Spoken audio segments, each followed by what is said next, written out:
y a un tipo de cambio de 30 pesos, 28 pesos, el dólar, a la que esté endeudada en dólares, y la vamos a llevar a la mitad de los 90 con un tipo de cambio de 400 a 500 pesos. Efecto de la variación del tipo de cambio más el IPC, tremenda pérdida acumulada.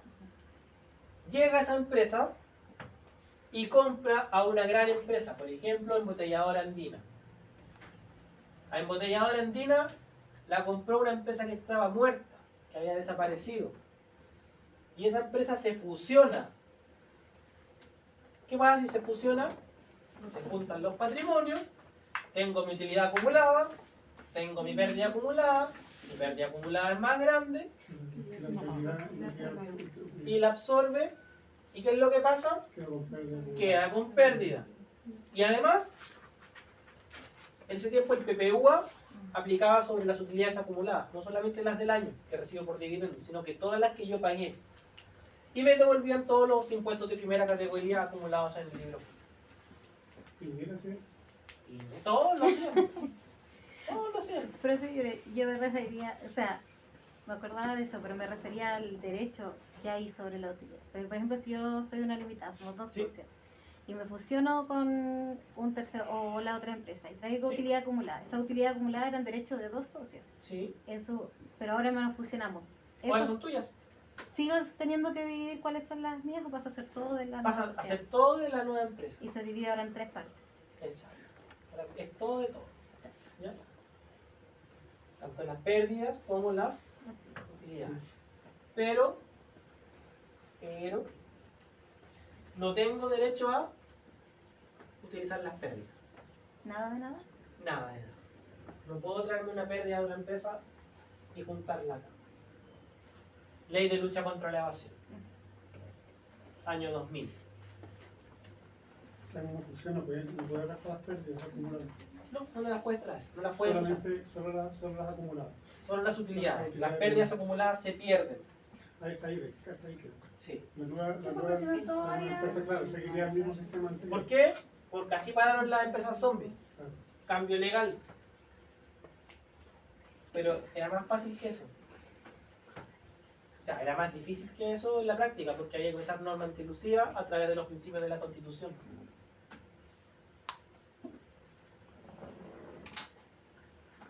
¿Qué pasa aquí? Puedo tener un término de giro. Desaparece una empresa que fue absorbida. Desaparece una empresa que fue dividida y tiene que hacer término de giro.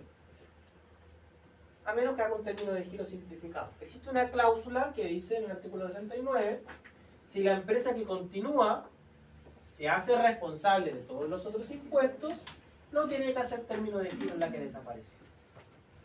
Sino que la otra pasa a ser responsable, tiene que declarar todos los impuestos que se adeuden. Está claro, porque el término de giro es que pague todo el impuesto que está en el directo de pago. ¿Se produce algún efecto importante en la regresión desde el punto de vista del ciclo de vida? Cuando tengo una conversión, sí, tengo que hacer inicio de actividad en una nueva empresa y tengo que hacer término de giro en la empresa que no. Voy a adelantar un poco. Si el empresario individual estoy diciendo que tiene que hacer término de giro, ¿qué significa? Que pague impuestos. Lo vimos el año pasado en tributación específica. ¿Qué se gatilla en el término de giro? Que pague Impuesto impuestos. anticipado. ¿Algún impuesto que se adeude en término de giro? Alina. ¿De que era mi alumna estrella? ¿El impuesto único o el término de giro? IVA. ¿Se devenga IVA? Sí. Sí, se devenga IVA. Mercaderías, activo fijo. ¿Se devenga impuesto de término de giro? Se devenga impuesto de término de giro. Entonces una conversión tengo efectos en términos de giro para el empresario individual. En una transformación, no tengo que crear una empresa porque es la misma que continúa, solo le cambio la razón social y no tiene efecto en términos de giro. Fusión por creación. Se crea una nueva empresa. Desaparecen las dos anteriores. ¿Hay efecto en inicio de actividad? Sí. ¿Hay efecto en términos de giro? Sí. Salvo que Salvo que se haga responsable. Pero no es necesario. se haga responsable solidariamente. Entonces solamente se hace un término de giro simplificado. En la absorción no hay efecto en términos en inicio de actividad porque se mantiene. Un observador. Igual que en la impropia. Igual que en la inversa. Término de giro, sí hay efecto. Y en la división, sí, hay un efecto a nivel de inicio de actividad. ¿Hay efecto a nivel de término de giro? A priori no. Porque puede ser que haya una empresa que continúa. Pero si todas desaparecen, desaparece la empresa 1 y nace la empresa 2, 3 y 4, ahí podría tener un efecto en términos de giro.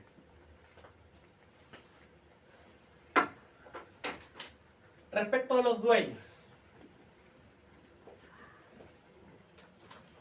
Tengo propiedad sobre la entidad.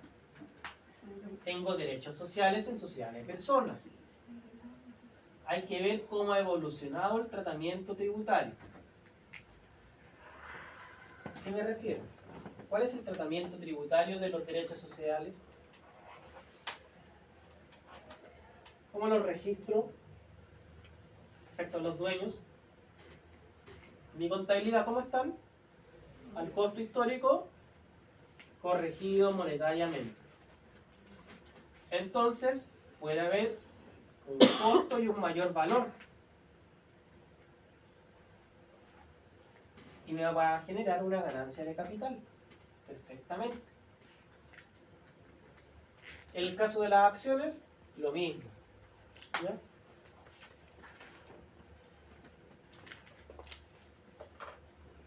Patrimonio. ¿De qué se conforma el patrimonio? Los aportes. ¿Ya? Es un título traslaticio de dominio, habilita para adquirir cambios de la titularidad de los bienes y derechos aportados.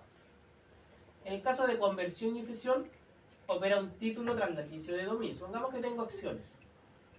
¿Ya? Por lo tanto, derechos sociales. Supongamos que tengo derechos. Cuando me convierto a empresario individual, ¿qué es lo que opera? Una escritura. Yo digo, yo tengo todo este patrimonio a nivel personal como empresario individual y yo lo traspaso a esta sociedad. Es mi aporte. Por lo tanto, lo valorizo. Me dan derechos sociales o me dan acciones. ¿Qué ocurre? O existe una enajenación. Y si existe enajenación, el servicio puede pasar. Artículo 64 y 17 número 8. Entonces, si el empresario individual dice, oye, mira, sí, yo tengo mi patrimonio, lo valorizo en 50 millones y lo traspaso a esta sociedad en 50 millones. Si se va a decir, a ver, momentito, ¿de verdad vale 50 millones? ¿No será que vale menos? ¿No será que vale más? Y aplica la norma de tasación del 64 y del 17 número 8. Artículo 64, si existen diferencias, por ejemplo, el patrimonio valía 20 y me dieron acciones que valen 50, ¿qué le pasó al socio? Ganó 30. Por lo tanto, el socio puede tasar y decir, oye, ganaste 30. Te lo taso, te taso la operación, pagas impuestos. Pero también puede ser al inverso. ¿Qué pasa si el socio tenía derechos sociales que valían 70 y se los pasó a una sociedad? Y la sociedad ingresan en 100. ¿Qué pasa con esos 30? El socio también podría decir, oye, a ti te pasaron algo que valía, ¿cuánto? 70. Y ahora, para ti vale 100. ¿Ganaste? Sí, ganaste. Y le puede cobrar a la sociedad. 17 número 8, por incremento de patrimonio. ¿Puede haber hecho grabado en IVA? Artículo 8. Sí. ¿Qué hecho grabado de IVA podría haber? Artículo 8.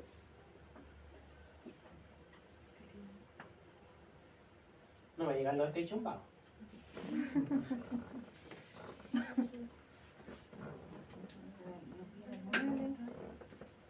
La mercadería. Enajenación de activos.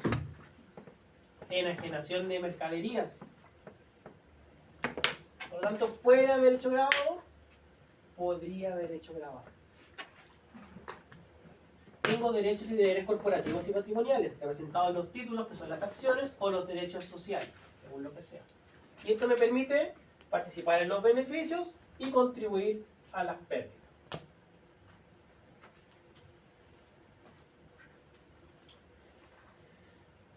Esto ya lo habíamos visto, ¿no? Sí. Análisis desde el punto de vista del patrimonio. La entidad reorganizada. ¿Puede aplicar la facultad de tasación? Puede aplicar. Existen algunas reorganizaciones que no va a aplicar. Vamos al artículo 64.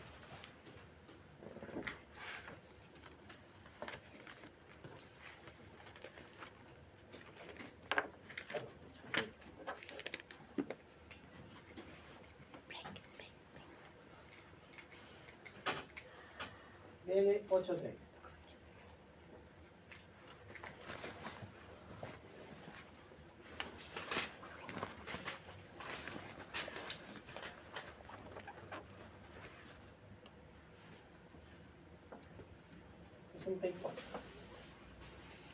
El servicio podrá tasar la base imponible, ¿cierto? Ya. Puede hacer tasación de la base imponible, inciso segundo, artículo 21 y del artículo 22. Cuando el precio valor asignado, la enajenación de una especie corporal mueble, corporal o incorporal al servicio prestado sirve de base para el elemento de determinación de un impuesto, sin necesidad de citación. No se aplican los impuestos en este artículo en los casos de división o fusión por creación o por incorporación de sociedades, siempre que la nueva sociedad o la subsistente mantenga registrado el valor tributario que tenían los activos y pasivos en la sociedad dividida o aportante. Por lo tanto, si el empresario individual tenía activos por 30, tiene que tener derechos sociales que vengan a ser los representativos de los 30. No le podría dar 50. ¿Se fijan? Porque si no, me van a tasar como recién vimos. Sigamos. Tampoco se aplica lo dispuesto en este artículo cuando se trate que el aportante total o parcial de activos que resulte de un proceso de reorganización de grupos empresariales obedezcan una legítima razón de negocios en que subsista la empresa aportante. ¿Ya? Y que implique un aumento de capital en una sociedad preexistente o la constitución de una nueva sociedad, y que no origine flujos efectivos de dinero para el aportante, siempre que los aportes se efectúen y se registren a valor contable o tributario, en el sentido que estos estaban registrados. ¿Qué quiere decir? Si yo tengo activos valorizados en 100 y los aporto a una nueva sociedad que estoy constituyendo en un proceso de reorganización, ¿a cuánto tienen que quedar los activos? Hacia. A 100, pues el capital es 100. No puedo moverlo. Si yo lo muevo, ¿qué gatillo? Función. Tasación.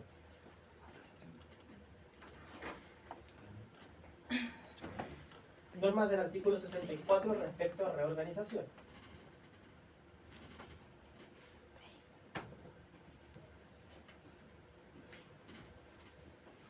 Situación del pasivo. Voy a tener a creencias de las que son titulares terceras personas, como financistas, trabajadores, proveedores y clientes. Entonces, si yo traspaso mi empresa a otra que la absorbe, ¿qué pasa con los trabajadores? ¿Tienen continuidad laboral? Pueden ser absorbidos. ¿Puedo Sí. finiquitar? Posiblemente. ¿Puedo finiquitar o puedo reconocer todos sus derechos? Bien, esa es la respuesta. Puedo finiquitar o bien reconozco el vínculo laboral y la antigüedad, lo reconozco y lo traspaso a la nueva empresa. Entonces hay temas con los trabajadores. Hay temas con los bancos. Claro. Puedo reconocer esos créditos posibles. ¿Y qué pasa si el banco te dice que no? No, porque el negocio yo lo hice con la Karina, bueno, lo hice contigo. Ella es la que me debe, no tú. Pero mientras esté el cumplimiento de la cuota, Pero ella me debe. pero el banco no sabe dónde viene la plata. Yo podría pagar la deuda de otra persona sin que el banco se diga. Pero los Pero contratos y- Karina se disolvió, desapareció. cobran. Yo no estoy de acuerdo. Pero la obligación todavía la tengo. Pero la empresa se disolvió, de hecho. Se reunieron todas las acciones en una nueva empresa. Existe algo que no me acuerdo cómo se llama, tiene un nombre especial en donde yo le vendo mi deuda a otro me puede comprar la deuda. Y es como lo que se hace con los hipotecarios. Ya. Ya, entonces, si yo, no sé, compré hipotecario con otra persona, yo lo conozco así, no lo conozco así. Yo puedo, una de esas partes ya no quiere saber, un tercero viene y le compra esa parte del hipotecario al de acá. Esa sería la opción, que le compre la deuda. Hola. Porque la empresa nueva adquirió un nuevo crédito para poder. Eso, innovación, así se llama. Innovación. Sí. Hay que innovar los créditos. Vamos al banco. ¿Saben que vengo a innovar este crédito porque desapareció la razón social? Ahora yo soy el continuador. Yo me voy a encargar del pago. ¿Qué pasa si Tomás adquirió a Cintia y después Cintia, como dejó de existir, fue el banco a pagar? Oye, no me estáis pagando. Y dice, desaparecí, no existo. ¿Qué es lo que hace el banco? La demanda. Ah, no existe. ¿Quién es el continuador? ¿A quién va a buscar? Al continuador. ¿Se fijan? Entonces, hay que ver si hay innovación o no hay innovación. ¿Hay cláusulas de responsabilidades en la reorganización? Ver Código Civil, esos artículos, 1628 y 1635. La innovación de deudas conforme a lo dispuesto en el artículo 1628 del Código Civil consiste en la sustitución de una nueva obligación a otra anterior. En una nueva obligación, la cual queda por tanto extinguida. Se requiere para tales efectos, entre dos elementos, el consentimiento del primitivo acreedor, según dispone el 1635 del Código Civil, señalando que la sustitución de un nuevo deudor a otro no produce innovación. Si el acreedor no expresa su voluntad de dar por libre al primitivo deudor. A falta de esta expresión, se entenderá que es el tercero solamente diputado por el deudor para hacer el pago, porque dicho tercero se obliga con él solidariamente o subsidiariamente, según parezca decidirse del tenor o espíritu del acto. Entonces, no porque la empresa desapareció, se entiende novado.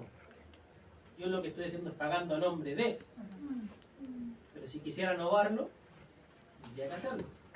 Además, yo como continuador legal tengo todos los derechos y obligaciones.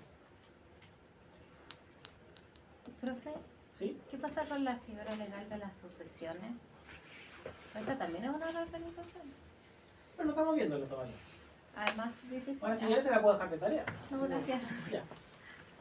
Así, en los procesos de reorganización, en que se produce el aporte de todo el activo y pasivo a una sucesión a título universal o a una asignación de un porcentaje del patrimonio, como ocurre en los casos de conversión y fusión, atendiendo que para su perfeccionamiento no se requiere el consentimiento de terceros ajenos.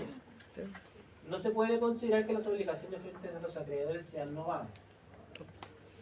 Serán los efectos jurídicos naturales derivados del tipo de reversión los que eventualmente alterarán el sujeto pasivo y determinarán si las acreencias de terceros pueden ser perseguidas en el patrimonio de las entidades resultantes del proceso de reestructuración. Entonces, por ejemplo, supongamos que tenemos una empresa que está súper demandada y se divide. saca los activos, la principal parte de los activos, y los manda a una nueva sociedad. Si en la división mantiene la razón social original, las acciones son contra la razón social original. Si desaparece y tengo una nueva empresa que es continuadora, ¿a quién van a ir a buscar? A la continuadora. A la continuadora. Ahora bien, si yo le saqué todos los bienes a esa empresa, cuando le vayan a cobrar no tiene nada, ¿igual pueden perseguir a la otra? Sí, igual pueden perseguir.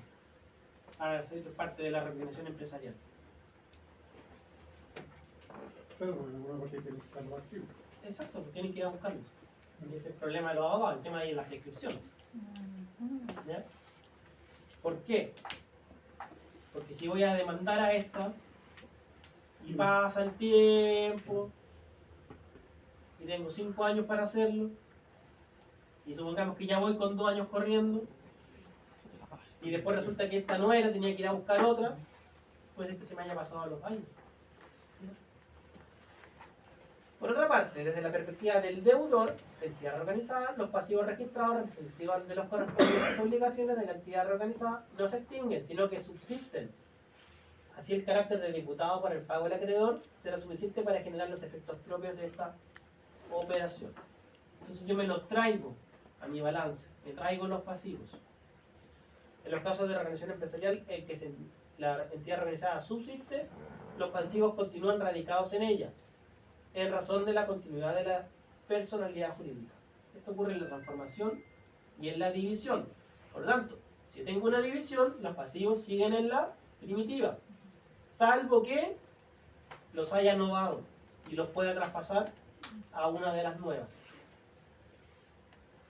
Tendría que hacer una novación para poder sacar un pasivo de esa sociedad y pasárselo a la otra. ¿Vamos al break? Sí. Ya, respirar un